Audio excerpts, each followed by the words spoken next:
श्री परमात्मे नमः। ओम श्री सत्य गुरुदेवाय नमः।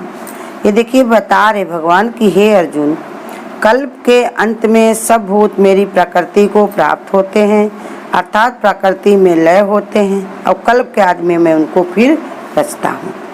भगवान ने समझा रहे कैसे भगवान अपनी सृष्टि को बनाते हैं, कि कैसे शुरुआत होती है और कैसे उसका अंत होता है। सृष्टि के आरंभ में भगवान की ही अपनी शक्ति मूल प्रकृति द्वारा सब भूतों की उत्पत्ति से होती है।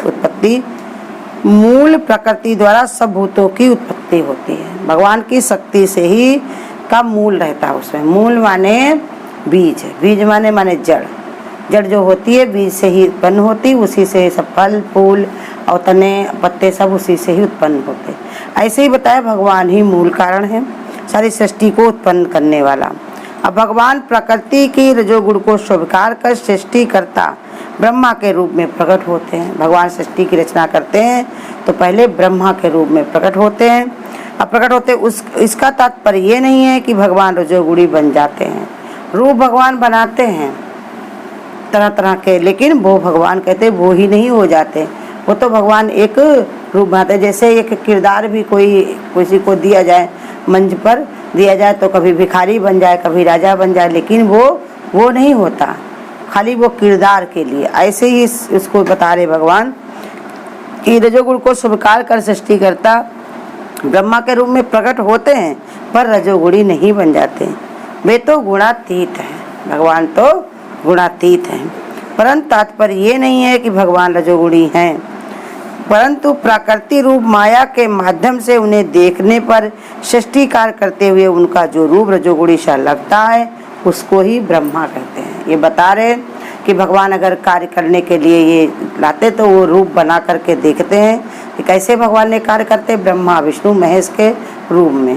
ब्रह्मा है वो सृष्टि की रचना करते हैं, विष्णु जो है वो पालन पोषण करते हैं और शंकर जो है संहार करते हैं।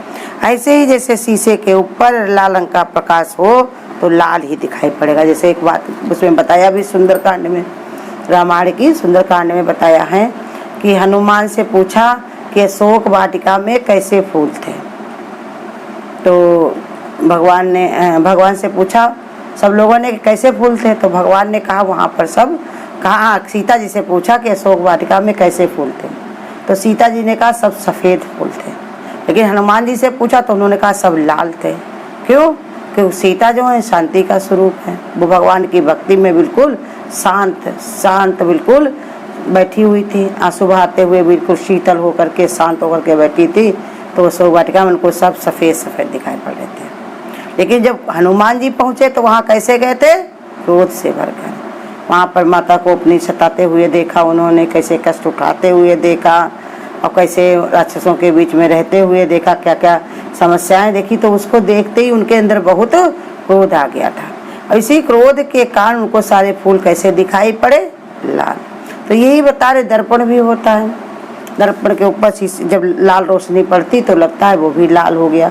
बल्ब जैसे होता है या कोई बिजली में कई चीज बल्ब लगते हैं तो तरह तरह के कोई पत्ती बनाई जाती है, कुछ बनाया जाता है, तो उस पर जैसा प्रकाश होता है, जैसी वस्तु होती वो प्रकाश वैसे ही पड़ता है, लेकिन वो उसी रंग में दिखाई पड़ने लगता।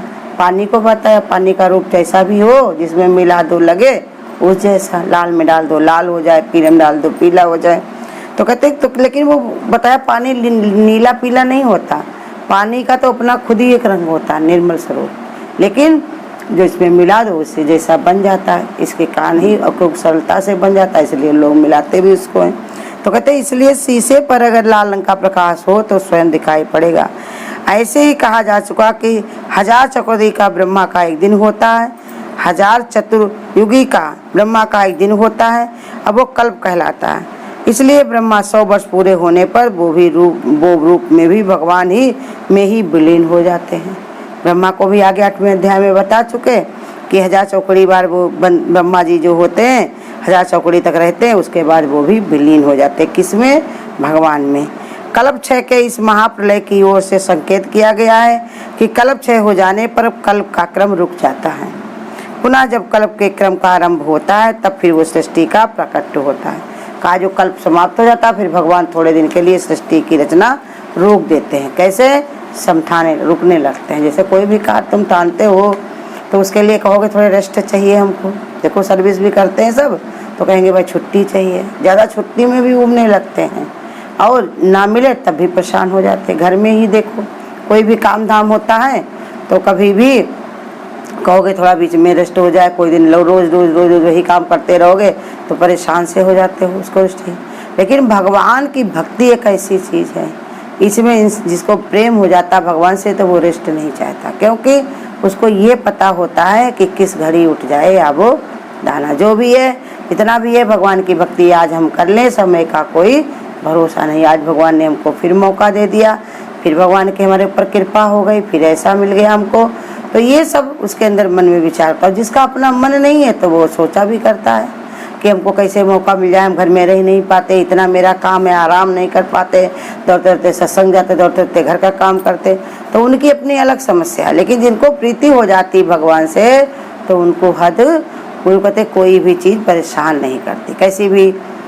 कैसी भी उसको धूप लगे, पानी बरसे या कैसी भी अड़चने आए, लेकिन वो जानता है कि भगवान के प्रीति के बिना हम रह नहीं सकते। जैसे खाना खाने को रख लो कि खाना जो खाया जाता है तो इंसान को कितना भी दुख हो, परेशानी हो, लेकिन कुछ ना कुछ तो खाता जरूर, कहेंगे शरीर कैसे चलेगा। ऐसे ही संसार का नियम है यही कि उबने थकने सब लगते हैं, लेकिन करना ही पड़ता है। संसार में मजबूरी है इंसान की, आया है तो यहाँ पर निभाना ही पड़ता है। हम आए हैं, जिस गम जिसने दिया है वही गम दूर करेगा। दुनिया में अगर आए हैं तो जीना ही पड़ेगा, ऐसे मजबूरी। लेकिन भगवान का वक्त मज़े से अपना रहता है। संसार वाले बोझा ढो ढो के रहते, परेशान हो करके रहते हैं, लेकिन भगवान का वक्त मज़े में रहता। वो कहता और भक्ति मिल गई, और भगवान का आज दिन मिल गया, और सांसें मिल गई। ये भगवान की बड़ी हमारे पर कृपा है, बड़ी मेहरबानी है। नहीं तो आज के दिन कितने लोग चले गए होंगे, कितने लोगों ने आज खाना नहीं खाया होगा, कितने लोगों को पानी नहीं मिला होगा, कैसी कैसी समस्याएं हैं लोगों के पास। लोगों का गम देखा तो मैं अपना गम भूल गया। दुनिया में कितना गम है और मेरा गम कितना कम है। तो इसलिए समझा रहे भगवान तरह तरह से रूप बनाता है और फिर बीच में वो रुक भी जाता है। सृष्टि में बनाते बनाते वो कहता है सबको काम दे दिया समेट करके, भगवान थोड़ा शांत भी हो जाता है। और फिर उसके बाद फिर जब सृष्टि रचता है तब फिर उसी से प्रकट कर देता है। जैसे बनिया होता है, अपनी दुकान लगाता है बाजार में, समेट ले जाता अपनी सब वस्तुएं, जो पोटरी बना लेता है। फिर अगली बाजार में जब जाता तो वही पोटरियाँ खोल के वही फिर बेचने लगता। ऐसे इंसान को हम लोग भूत प्राणी जितने भी हैं, जिसके जैसे जैसे कर्म होते हैं उसी के अनुसार ही उसका प्रकट कर देते हैं भगवान। कोई पूजा पाठ वाला, भगवान की भक्ति वाला, देखो सतयुग में बनाते, वो भगवान की तपस्या में ही लीन रहता है। कितने लोग रजोगुणी हैं, भगवान ने कहा वो सब द्वापर में आते हैं, कर्म में लगते हैं। कितने जो बताए सतोगुणी होते हैं वो त्रेता में जाते, भगवान की भक्ति में रमे रहते। कितने कलयुगी जो हैं आज जैसे, तो उनको इतनी दिन रास्ता सृष्टि रची जाएगी, फिर जब कलयुग का अवतार होगा, कलयुग जब रचा जाएगा तब उसका जन्म होगा। तो कब उनको मौका मिलेगा, कब उनको मुक्ति मिलेगी, ये तो भगवान ही सब जानते। तो इसलिए भगवान कहते हैं कि अभी तुमको जो मौका मिला है, अभी तुमको समय मिला है, बस उसका सदुपयोग करो और उसके बाद भगवान को प्राप्त करो। तो इसलिए समझा रहे भगवान कि वो भगवान रूप में बना करके भगवान में ही विलीन हो जाते हैं। इसलिए भगवान ने कहा कि तुम जो है इसमें परेशान न हो। जो भी यहाँ पर आए हो, कोई न कोई दिन तुम्हारे कर्म पूरे होंगे, तुम फिर भगवान में मिल करके एक हो जाओगे, ये सब इससे छुट्टी पाओगे। लेकिन रुख तुम अपना भगवान की ओर ही रखो। अब अगर तुमने ऐसा नहीं किया तो तुमको आने जाने को कोई रोक नहीं सकता। यहाँ पर भगवान ने कहा समय लगते कितना भी, लेकिन लौट लौट के तुमको आना ही पड़ेगा। तो इसलिए भगवान तरह तरह के समझाते हैं, तरह तरह से बताते हैं हमको कि कैसे भी हमारी बुद्धि में, कैसे हमारे विचार में ऐसे आए। तो ये तरह तरह का प्रश्न उठता है कि भिन्न भिन्न भूत प्राणियों के आकार प्रकार भी भिन्नता का आधार क्या है, इसे बताते हैं भगवान कि ये तरह तरह के रूप बनाने की भगवान को क्या जरूरत है, क्या मतलब है उनका, कोई मतलब नहीं है। खाली मूली में भगवान ये सब खेल खेलते रहते हैं। तो ऐसे ही है संसार, हम लोग भी ऐसे चल रहे हैं, जब से चल रहे हैं तब से ऐसे ही है। देखो संसार में कहा सब कहेंगे पढ़ो लिखो पढ़ो लिखो पढ़ो लिखो, पढ़ लिख के क्या होगा भाई, नौकरी चाकरी करोगे।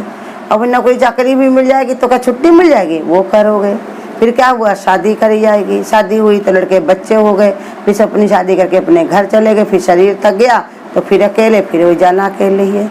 तो ऐसे ही संसार में सब ऐसे ही चल रहा है। हम लोग दूसरे से कहेंगे इससे क्या फ़ायदा, तो अपना फ़ायदा बताओ।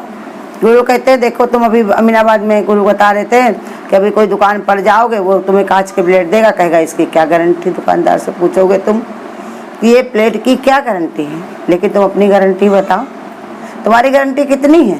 जो सांस तुम्हारी आ रही है वो लौटेगी कि नहीं, ना जाने इस सांस का आवन होन हो, किस घड़ी उड़ जाए वो दाना। तो इसलिए भगवान रोज हमको समझाते हैं, तरह तरह के समझाते हैं कि भिन्न भिन्न भूत प्राणियों के आकार भिन्नता के आधार पर होते हैं। जैसे जैसा उनकी भिन्नता माने क्यों है, जैसा उनका स्वभाव है, संस्कार है, जैसे उनके गुण है, उसी के अनुसार ही भगवान उनकी रचना कर देता है। और कोई के किसी के ऊपर नहीं थोपते। यहाँ का जैसा नहीं है, इनकी गलती उन पर थोप दी जाए, उनका स्वभाव उन पर बता दिया जाए, जैसे उनको कह दिया जाए, समझाने के लिए किसी और को ताना कस दिया जाए, नहीं। वहाँ पर एक ही कार्य रहता है, सीधे भगवान कहते हैं जिसका काम उसी को दिया जाता है। तो ये भिन्नता क्यों होती है? तरह तरह के उनके अंदर सब भूत प्राणियों में जैसे स्वभाव संस्कार होते वैसे आकार प्रकार करके कारण भगवान उन पर आधार कर देते हैं। जैसा उनको कर्म होते, कितने देखो पुरुष भी होते हैं उनके ऐसे स्त्रियों वाले परपंची स्वभाव संस्कार होते हैं, तो वो हिम लगे रहते। तो गुरु कहते हैं, अब भगवान कहते हैं अब आगे जाकर के स्त्री ही तुम बनना। और कितनी स्त्रियों का स्वभाव होता है भगवत भाव का, परमात्मिक पुरुषों जैसा अपने स्वाभिमान में रहने का, तो वो बन जाते। पता नहीं किस कहते आखिरी समय जैसा तुम्हारा भाव रहता है वैसे तुम्हारी रचना कर दी जाती है।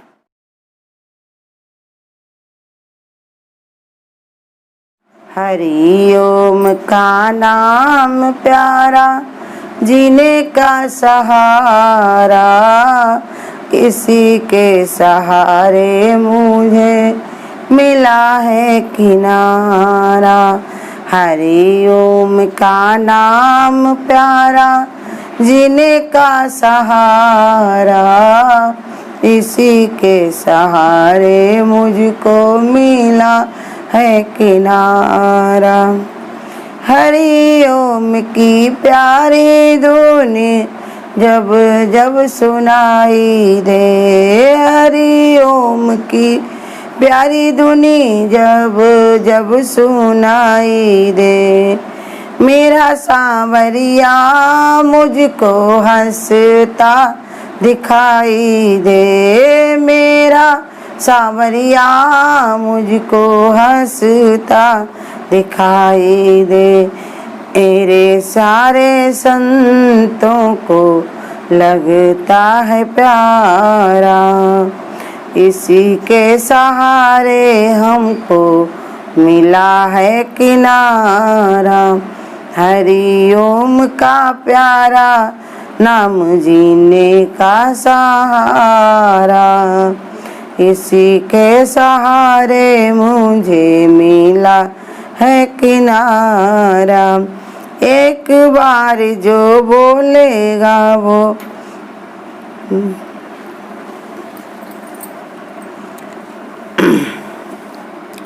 हरि ओम का जयकारा क्या से क्या कर देता है, जो बोले उसके जीवन में खुशियाँ ही भर देता है। हरि ओम का जयकारा ये क्या से क्या कर देता है, जो बोले उसके जीवन में खुशियाँ ये भर देता है। एक बार जो बोलेगा सो बोलेगा दोबारा, इसी के सहारे मुझे मिला है किनारा। हरि ओम का मंत्र प्यारे जीने का सहारा, इसी के सहारे मुझको मिला है किनारा। हमने अपने गुरुदेव से इतना ही सीखा है, प्रभु को रिझाने का बस सत्संग ही तरीका है।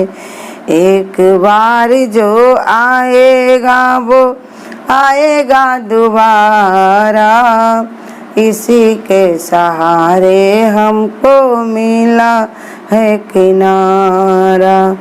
हरि ओम का नाम प्यारा, जीने का सहारा, इसी के सहारे हमको मिला है किनारा। अगर आपको आज की वीडियो अच्छी लगी हो तो वीडियो को लाइक और शेयर करना ना भूलें। आगे की वीडियोस देखने के लिए चैनल को सब्सक्राइब करें और नोटिफिकेशन